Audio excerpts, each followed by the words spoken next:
Amis, donc là je fais la deuxième vidéo un peu sur qu'est-ce que le mal-être, la dépression justement, oui. Ce que je voulais rajouter ici pour compléter la vidéo que j'ai faite tout à l'heure, c'était de dire que voilà, certaines personnes sont dans des états de mal-être, mais malheureusement ne s'en aperçoivent pas. Voilà.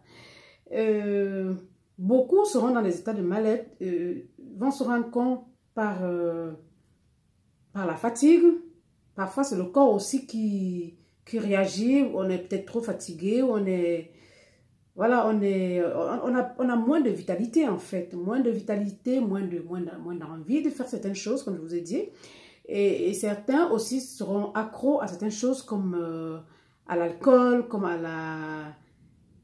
la boulimie. Certains vont beaucoup manger plus qu'avant. Certains n'auront peut-être pas envie de manger. Ça, ce sont des signes aussi de dépression. Certains vont s'enfermer, comme je vous ai dit tout à l'heure.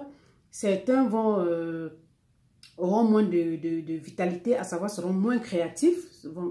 Leur tête va travailler moins, en fait. Et certains vont rêver moins, n'auront plus tellement envie de rêver, comme je dis souvent. Ça dit que, pourquoi? Parce que le corps n'a plus tellement envie de vivre, de faire certaines choses, quoi. Le corps est moins de vitalité. Donc, du coup, on est moins productif, quoi. Quand on est dans un état de mal-être, on est moins productif aussi. Certaines personnes pourront être nerveux, pas gentils. Certains sont colériques, certains sont un peu... Certaines personnes, dans des états de mal-être, sont nerveux et ils sont désagréables avec ceux qui sont autour d'eux. Et à ça, ce sont des signes aussi de mal-être. Certains deviennent aussi aigris. C'est des signes aussi de mal-être aussi. Et concernant les enfants, beaucoup d'enfants plutôt se renferment. Hein. Certains enfants se renferment quand ils sont dans l'état de mal-être. Et certains enfants vont plutôt devenir violents, agressifs. Voilà. Donc vous allez voir certains enfants peut-être qui sont agressifs verbalement et même physiquement. On sent qu'ils sont agressifs. C'est parce que des fois, c'est parce qu'ils sont mal dans leur peau. Ils sont dans un état de mal-être. Ça, c'est quelques signes. Hein, pour ne citer que ça, il y en a plein. Hein. Voilà, je pourrais en citer plein. Hein. Et ça, comme je vous l'ai dit, tout le monde peut être dans un état de mal-être. Je vous assure. Et puis, on est dans une société aujourd'hui qui fait que il y a beaucoup de choses qui favorisent des états de mal-être chez des tas de personnes en tout cas. Et ça peut arriver à tout le monde. Ça se trouve partout dans les familles, dans les milieux scolaires, dans les lieux de travail, comme je dis, partout. D'ailleurs, c'est pour ça que j'ai écrit beaucoup de livres sur le mal-être. Hein.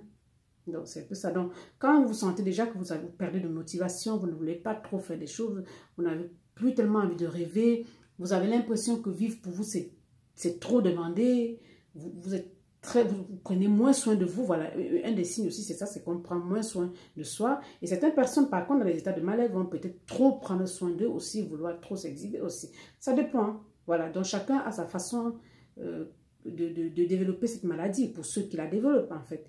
Le plus important, comme je vous dis, c'est de se rendre compte que là, on est en train de rentrer dans un état de mal-être ou de dépression, et que c'est une maladie, que ce n'est pas une honte. Voilà. Que ce n'est pas une honte et qu'on peut aller demander de l'aide. N'ayez pas peur de dire là, franchement, je ne me sens pas bien, je pense que je suis dans un état de mal-être. Franchement, je ne me sens pas bien, je pense que je suis en train de faire une dépression. Voilà, n'ayez pas honte de demander de l'aide. C'est une maladie comme une autre. Voilà, demandez de l'aide quand c'est le cas. Ne vous gênez pas. Demandez de l'aide quand vous êtes dans les états de mal-être. Ce n'est pas une honte, c'est une maladie, je le dis bien. C'est une honte, c'est pas une honte, pardon, c'est une maladie et tout le monde peut s'y retrouver un jour. Et mon but, mon combat aujourd'hui, c'est vraiment de sensibiliser les gens par rapport à ça, pour que si ça arrive, que les personnes puissent aller demander de l'aide et puis ne pas avoir honte. Donc, c'était Félicité Filier, mon gars, ensemble vers le bien-être, lumière et grâce à tous. À très bientôt.